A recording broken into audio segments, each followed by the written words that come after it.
Halo Gabuters, gimana kabarnya? Sehat? Kali ini saya lagi kangen bingit ngerangkum film dari aktor kesayangan kita. Siapa lagi kalau bukan Ma Dong-seok aka Don Lee. Karena kebetulan ada film terbaru dari Pak Le Don Lee, maka dari itu langsung saja saya caplok. Film yang dibintangi Pak Le Don Lee kali ini berjudul The Roundup, rilis 18 Mei tahun 2022 ini. The Roundup melanjutkan sequel film pertamanya yang berjudul The Outlaws tahun 2017 dan menjadi salah satu film terbaik yang dibintangi oleh Pak Le Don Lee. Cerita The Roundup masih sama dengan film pertamanya, yaitu menangkap, memburu penjahat brutal nan bengis dengan gaya pertarungan Pak Le Don Lee yang sangat jos gandos kotos.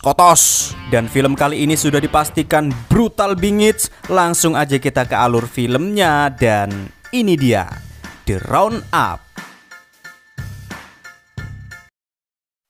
Film dimulai di negara Vietnam, di mana saat itu ada seorang pemuda yang bernama Choi Yong Gi. Kita panggil saja Choi. Choi saat itu sedang mencari lahan kosong untuk dibangun sebuah resort atau wahana tempat wisata gitulah pokoknya, bersama seorang pria yang bernama Jung Hun. Kita panggil saja Hun. Hun lantas merekomendasikan sebuah tempat yang luas dan masih kosong, dengan view yang bisa dibilang bagus untuk membangun resortnya Choi di sana. Dan saat itu ternyata Hun memperkenalkan seorang teman pembisnis rental mobil yang sangat sukses katanya. Orang itu bernama Kang Hai Sang, yang saat itu juga ingin berbisnis dengan Choi. Choi lantas masuk ke dalam mobil Kang dan berbicara empat mata perihal bisnis dengannya. Namun begitu masuk ke dalam mobil,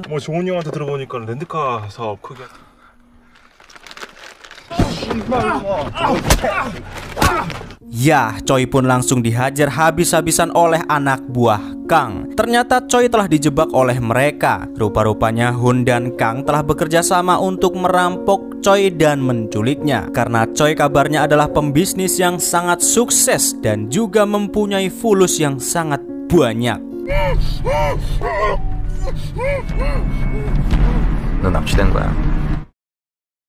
Beralih ke Korea, di mana saat ini sedang terjadi tindak kriminal yang dilakukan oleh seorang pria dengan menjarah dan menyandra seorang karyawan minimarket. Semua orang pun tak bisa mendekati pria tersebut karena ia yang memegang sebilah pisau di tangannya. Dan tiba-tiba datanglah polisi legend kita, yaitu Ma Suk-do, yang akan menangani si begundal ini dengan sangat jos gandos kotos. 인질은 저 주인 아주머니 연극부 짱구라고 완전 또라이 새끼 생겼죠. 안돼 위험하니까 그냥 진압팀을 부르자. Lantas Suk-do pun diam-diam mencoba menyergap si begundal ini dari belakang. Namun karena sudah ketahuan, Suk-do mau tidak mau harus melumpuhkan begundal itu dengan menggunakan tangan kosong. 잠깐만. 그거 위험하니까. 아니 이 새끼 빨리 내려놓으라고. 사람을 찌르면 이게 아파 안 아파. 야, 사진 찍지 마세요. 예? Beralih ke kantor kepolisian, setelah Suk-do berhasil menangkap begundal tadi, kapten divisi mereka yang bernama Jun Il-man datang untuk memberitahukan tugas baru untuknya, yaitu Suk-do harus pergi ke Vietnam atas perintah Pak Kapol. Ternyata Suk-do diperintahkan untuk menjemput seorang penjahat di Vietnam yang katanya dengan sukarela telah menyerahkan diri di kepolisian Vietnam dan harus dibawa kembali ke Korea untuk diadili. 외국 나갈 때 나랑 같이 다니면 반사 내가 갈 거야. 얘랑. Singkat cerita, akhirnya Suk-do dan Kapten Jun pun telah tiba di Vietnam, yang dijemput oleh petugas kantor konsultat Korea yang bernama Pak Chang-su, bukan Asu. 제가 좀 늦었습니다. 한국 총영사관 경찰 못해가지고 이런 웃지 못할 해프닝을. 금정서 전일만 반장입니다. 아 반장님이시죠? 가방이나 싹 다 챙겨갖고 와. 여기 뭐가 끝났는데? Begitu sampai di kantor konsultat, Chang-su langsung membawa Suk-do kepada begundal yang menyerahkan diri tersebut. Dan ternyata penjahat yang menyerahkan diri secara sukarela itu adalah Jung Hun. Jung Hun mengatakan dia menyerahkan diri karena telah menyesal menjadi begundal di Vietnam. Maka dari itu dia menyerahkan diri dengan sukarela. Namun karena Suk-do tidak percaya dengan ucapan Hun, lantas Suk-do pun membuat ruang kejujuran dadakan di sana agar Hun mau mengatakan yang sebenarnya kepada mereka. 잘 봐줘. 양심.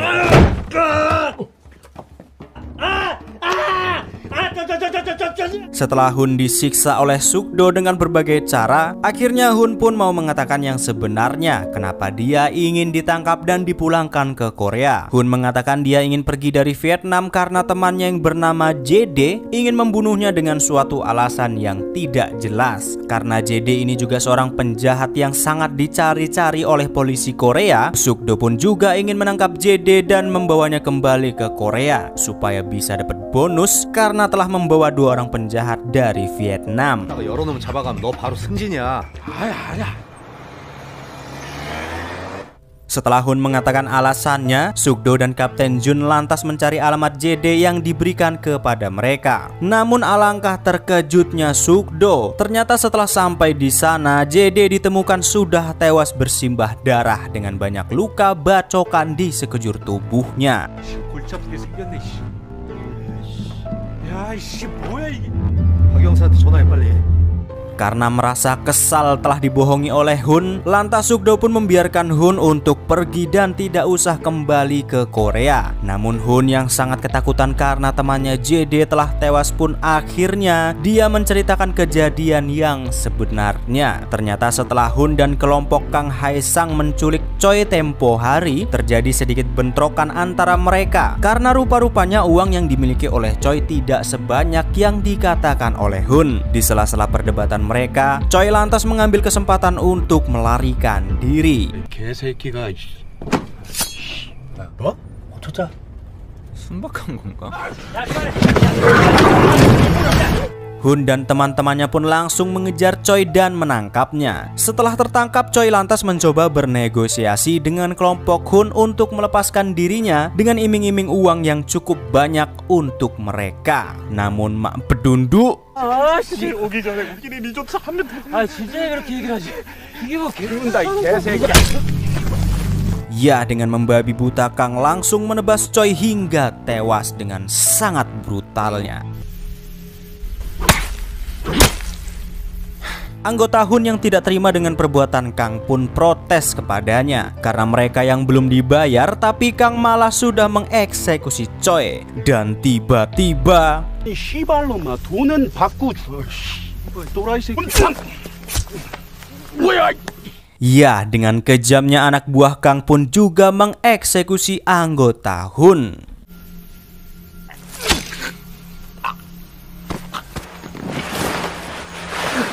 Setelah pembantaian tersebut, lantas Kang memerintahkan Hun dan JD untuk menguburkan jasad Choi dan rekannya di sebuah lahan kosong. Namun sebelum menguburnya, Kang bahkan dengan sangat brutal dan tidak manusiawi sedikit pun ia malah memutilasi tangan Choi dengan tujuan untuk memeras orang tua Choi yang saat ini berada di Korea.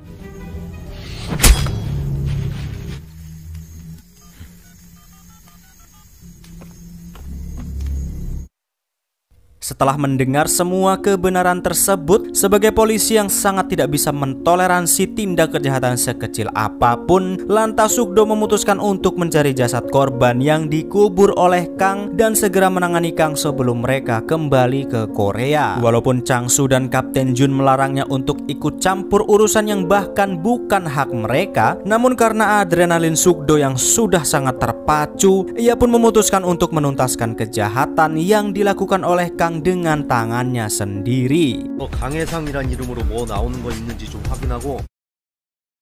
Keesokan harinya, Sukdo dan Kapten Jun lantas mencari keberadaan Kang di tempat yang disinyalir di sanalah letak Hun menguburkan jasad Choi dan rekannya. Mereka pun terus menggali ke sana kemari untuk mencari jasad Choi sesuai informasi dari Hun. Dan ternyata benar saja, Sukdo pun akhirnya menemukan jasad Choi dan beberapa korban lainnya dengan total 4 jasad.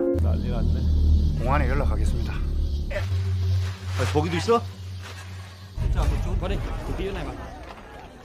Namun setelah mereka menemukan jasad-jasad tersebut, ternyata para kepolisian Vietnam tidak suka jika Suk-do dan Kapten Jun mengusik urusan kriminal yang ada di negaranya. Kapten Jun lantas adu cekcok dengan kepolisian Vietnam. Namun karena kalah jumlah dan ditodong banyak senjata, Suk-do pun akhirnya mengalah dan pergi dari sana. 어떻게 잡을 건데? 어? 야, 이거 한국 영사관까지만 데리고 오면 한국 가는 비행기 태워. 따라와. Di tempat lain kita akan melihat segerombolan begundal yang entah siapa sebenarnya mereka. Yang jelas mereka saat itu datang ke rumah Kang untuk meringkus dan mendedel duelnya. Namun sayang, ternyata Kang Hae Sang tidak berada di sana dan mereka hanya menemukan tumpukan uang yang tampaknya siap untuk dibawa lari. 야, 몇 놈을 죽인 거야? 일단 돈부터 보내줘. Sementara kita kembali dengan Suk-do yang saat ini sedang menyambangi sebuah tempat judi ilegal, di mana sesuai informasi, di sini Suk-do akan menemukan seorang yang bernama Raku. Ternyata Raku ini juga mengincar Kang Hae Sang. Itulah alasan Suk-do ingin menemuinya. Namun gebleknya saat Suk-do bertanya baik-baik tentang Raku, para begundal di sana malah cari gara-gara dan ngajak gelut masuk. Maka dengan senang hati, Suk-do pun solo versus squad dengan para begundal di sana.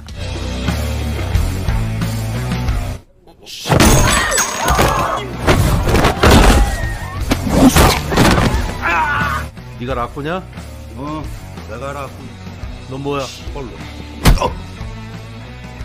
Setelah menemukan Raku, Suk-do lantas mencari tahu kenapa mereka juga mencari Kang Hae Sang. Ternyata diketahui bahwa mereka hanya dibayar oleh orang Korea untuk mencari Kang. Dan para begundal yang tadi mampir ke rumah Kang adalah termaksud tentara bayaran yang akan mengeksekusi Kang. 저기 까불이가 안 나십니다. 한국에서 온 선수들이란 거 말고는 모릅니다. 진짜. Dalam perjalanan menuju ke kediaman Kang, Suk-do lantas menanyakan informasi seputar Choi melalui rekannya di Korea. Ternyata diketahui bahwa ayah Choi adalah seorang pembisnis atau rentenir sugih yang kerjaannya meminjamkan uang kepada perusahaan-perusahaan besar. Namun bahkan sampai saat ini, ayah Choi tidak melaporkan soal kehilangan anaknya di Vietnam. Dengan informasi tersebut, Suk-do pun menyimpulkan bahwa tentara bayaran yang dimaksud Riku tadi adalah orang suruhan dari ayahnya Choi untuk memburu Kang Hae Sang. 아버지가 납치한 놈들 죽이려고 선수들 보낸 거네. 지금 강해상의 위치 파악해서 가고 있어.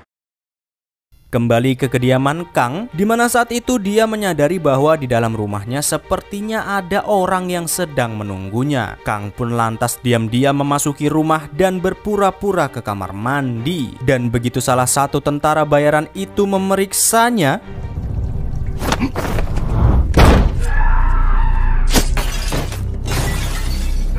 ya, ternyata Kang sudah siap sedia dengan parang di tangannya. Pergelutan penuh kecap yang bermunceratan kemana-mana pun tak bisa dielakkan lagi. Seluruh tentara bayaran yang ditugaskan untuk mengeksekusi Kang pun berusaha mendedel duel Kang saat itu juga. Namun sayang, walaupun mereka menang jumlah, ternyata Kang bisa mengalahkan semua tentara bayaran yang ada di sana dengan sangat brutal.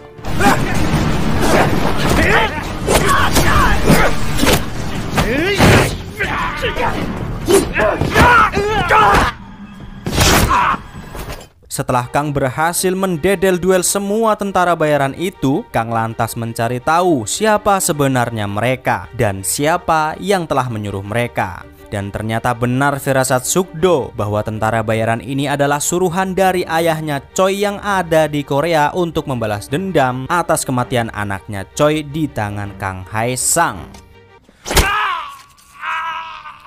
용기 아버지.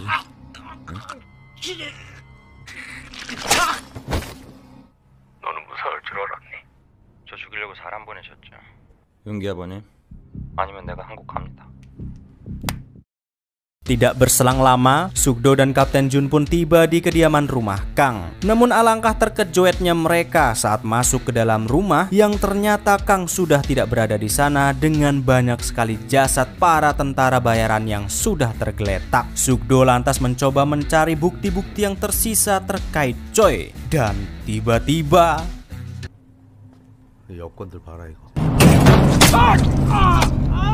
Ya, ternyata Kang Haesang masih berada di sana dan berhasil melukai Kapten Jun. Sukdo yang melihat Kang Haesang yang mencoba kabur pun langsung menghadang Kang dan anak buahnya dengan tangan kosong. Karena kekuatan tangan Pak Le kita yang satu ini memang tidak bisa diragukan lagi, Sukdo pun berhasil membuat Kang Haesang kecepirit dan kabur meninggalkan anak buahnya seorang diri.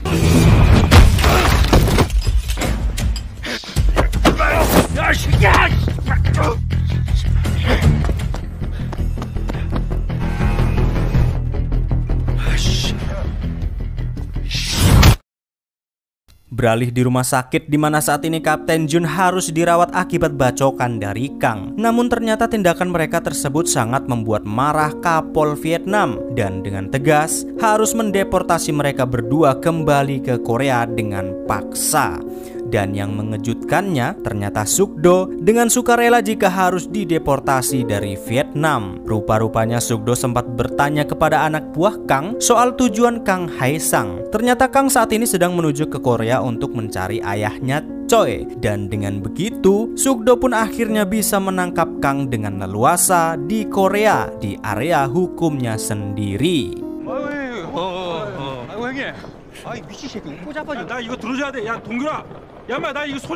Setelah sampai di Korea, Sukdo dan rekannya yang bernama Donggyun pun pergi ke suatu tempat untuk mencari informasi mengenai Kang, kira-kira akan berada di mana si Kang ini. Ternyata orang yang Sukdo tuju saat ini tidak lain dan tidak bukan adalah Jang Isu, seorang mantan bos gangster yang saat ini sudah tobat. 합법된 지가 언젠데 갈비는 거 어떻게 알았습니까? Dan karena Jang Isu memang memiliki koneksi yang sangat luas dan dia juga selama ini takut dengan Mas Sukdo, akhirnya mau tidak mau dia pun mencarikan informasi untuknya. 그러니까 어제 오늘 사이에 들어온 게 있냐고. 별명이 에코 선장이라고. 나 그거 나. 잠시만. 이 양반이 꽉 잡고 있습니다. 처음. Setelah mengetahui bahwa Kang ke Korea melalui jalur laut, Sukdo lantas memeriksa semua CCTV yang ada di dekat dermaga. Dan ternyata benar, Sukdo pun menemukan Kang Haesang yang sudah sampai di Korea. Namun ternyata bukan hanya Sukdo yang mencari Kang. Rupa-rupanya ayah Choi juga mengetahui kalau Kang Haesang sudah berada di Korea. 선수들 다시 섭외. 2장 더죠. 희생 상관없다. Keesokan harinya, Sukdo juga tidak lupa untuk berbela sungkawa dengan datang ke rumah Choi Yonggi. Di sana Sukdo pun disambut dengan hangat oleh ibu Choi yang terlihat amat terpukul dengan kematian putra sematawayangnya.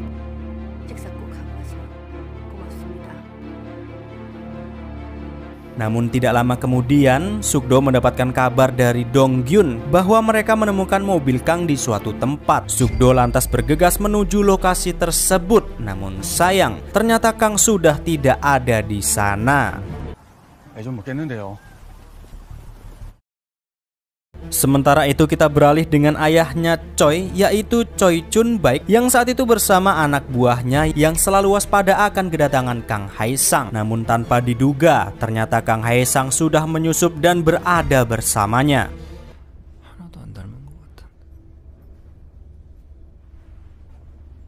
Kang Haesang입니다. Setelah mengetahui bahwa yang ada bersamanya adalah Kang Haesang, Chun Baik dan anak buahnya pun langsung mencoba mengeksekusi Kang saat itu juga. Pergelutan yang sangat sengit pun terjadi di dalam lift. Namun karena Kang Haesang adalah penjahat yang sangat brutal dan tidak takut mati, ia pun akhirnya bisa mengalahkan anak buahnya dan membawa Choi Chun Baik pergi dari sana.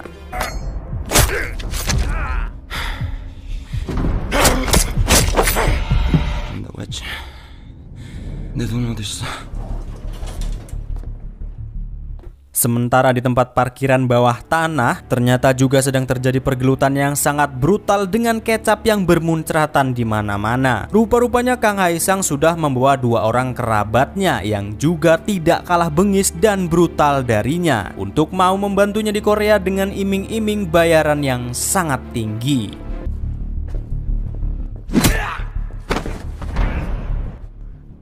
돈 더 줘야 돼. Rekan Sugdo yang melihat keberadaan mereka di sana pun mencoba menghentikan mereka. Namun sayang, Kang Haesang and the gang berhasil kabur dari sana. Beralih di kantor polisi, yang ternyata Kang and the gang mengancam istri Chun Baik dan meminta uang tebusan $2 miliar tunai. Sugdo dan istri Chun Baik pun langsung membuat rencana untuk menjebak Kang agar tidak membawa kabur uang tersebut. Ternyata Sugdo ingin istri Chun Baik ikut andil dalam penangkapan Kang. Negosiasi Kang dengan istri Chun Baik pun berlangsung. Akting Nyonya Choi yang sangat sempurna pun akhirnya bisa mengelabui Kang. Dan akhirnya mereka pun sepakat akan bertemu di sebuah dermaga untuk menukar uang tersebut dengan suaminya. 내일 낮 1시까지 일산 중앙사거리 앞으로 아줌마 혼자. 남편이랑 맡겨 안 해. 남편 살아있는 것만. 고생하셨습니다. Karena Sugdo membutuhkan supir untuk mengantar Nyonya Choi sebagai mata-mata, Sugdo pun meminta Jang Isu agar mau ikut dalam operasinya sebagai supir, agar Kang and the gang tidak mencurigai Jang Isu karena dia bukan seorang polisi. Keesokan harinya operasi pun dimulai. Sugdo dan rekan-rekannya pun mulai bersiap membuntuti mereka dari belakang. Namun ternyata di belakang mereka sudah ada dua rekan Kang yang juga ikut membuntuti mobil Nyonya Chun Baik. 이 새끼 유턴. 봉서가 주변 차들 잘 봐. 야, 상원아 이제 벤츠 앞으로 됐습니다. 오케이. 슬슬 시작하자. 속도 줄여. Satu persatu rekan Sugdo pun bergantian membuntuti mereka karena tampaknya Kang ingin memastikan apakah ada polisi yang sedang mengawasi mereka. Kang lantas meminta Nyonya Choi untuk terus berputar-putar di daerah tersebut untuk memastikannya. 돌려.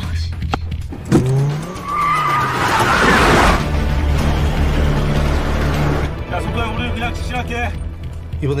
Sementara itu kita beralih dengan Dong Gyun yang saat itu sedang melacak keberadaan Kang seorang diri di tempat yang antah berantah. Namun ternyata keberadaan Dong Gyun sepertinya diketahui oleh Kang. Dong Gyun pun terus mencari keberadaan Kang untuk menjemput Choi Chun Baik dan membawanya pergi dari sana. Semua lorong dan semua tempat pun tidak ada yang Dong Gyun lewatkan. Hingga akhirnya ia berhasil menemukan Choi Chun Baik. Namun saat Dong Gyun hendak membawa Chun Baik dari sana, tiba-tiba saja ternyata Kang masih berada di tempat itu dan berhasil menikam Dong Gyun.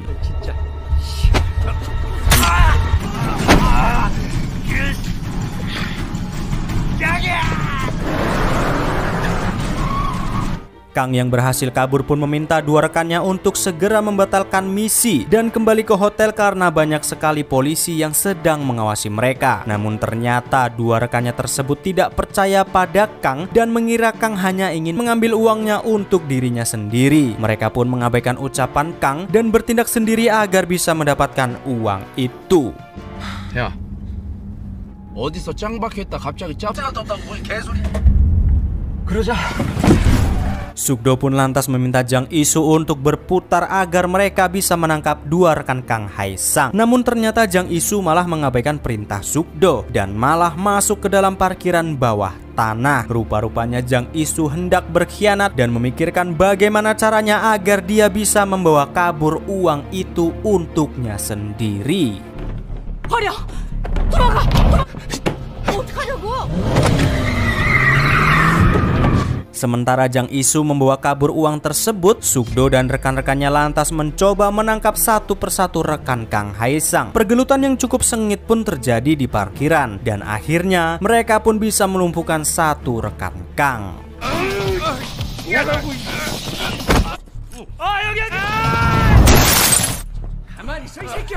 Sementara di tempat lain, rekan Kang yang satu lagi masih terus memburu Nyonya Choi untuk mendapatkan uangnya. Nyonya Choi yang sudah terpojok dan tidak bisa berbuat apa-apa pun harus pasrah saat tertangkap olehnya. Namun tiba-tiba entah dari mana, Sugdo pun datang dan berhasil meringkus rekan Kang dengan tinjunya yang sangat jos gandos kotos-kotos.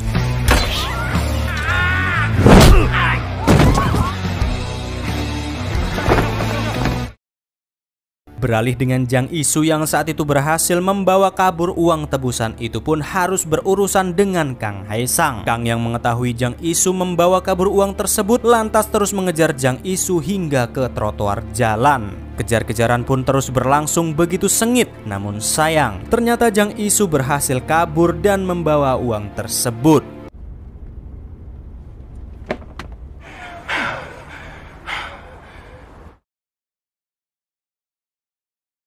Setelah berhasil membawa uang itu, Jang Isu lantas mencoba kabur melalui jalur laut menuju Cina dengan meminta tolong kepada si mata satu kenalannya. Jang Isu pun bersedia membayar 8 kali lipat kepada mata satu karena kursi kosong di kapalnya yang sudah dipesan oleh orang lain sebelumnya, yaitu Kang and the Gang.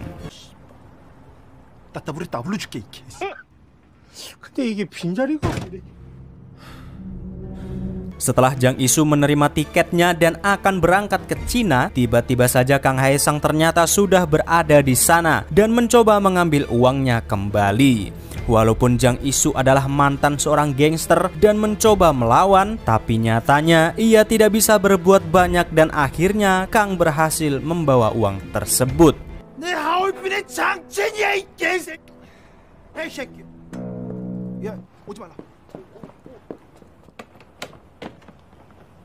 Mengira bahwa dirinya sudah aman dan bisa membawa lari uang itu bersamanya, tiba-tiba saja di tengah jalan bis yang Kang tumpangi pun harus berhenti.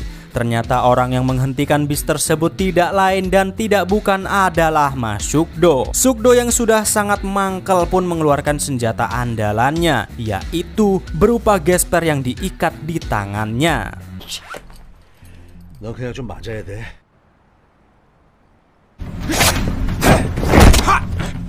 Pergelutan yang sangat sengit pun terus terjadi di dalam bis. Sukdo yang hanya menggunakan gesper dengan tangan kosongnya pun mampu melawan Kang Haesang yang menggunakan parang segede gaban. Pukulan demi pukulan pun dilayangkan oleh Sukdo dan bahkan sampai meremukan tulang rusuk Kang Haesang. Modaro kono.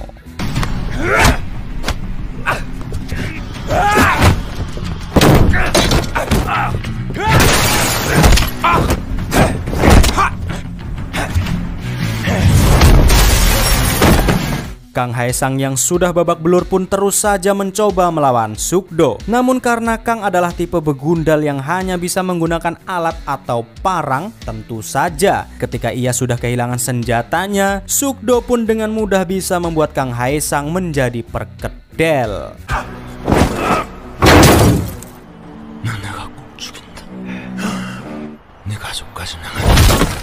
Tamat. Itu dia The Roundup yang diperankan oleh Pak Lee Don Lee. Film yang diperankan oleh Pak Lee Don Lee memang pasti nggak akan pernah mengecewakan guys. Apalagi kalau genrenya itu gangster atau pergelutan. Jangan ditanya lagi, pastinya akan sangat jos gandos kotos-kotos.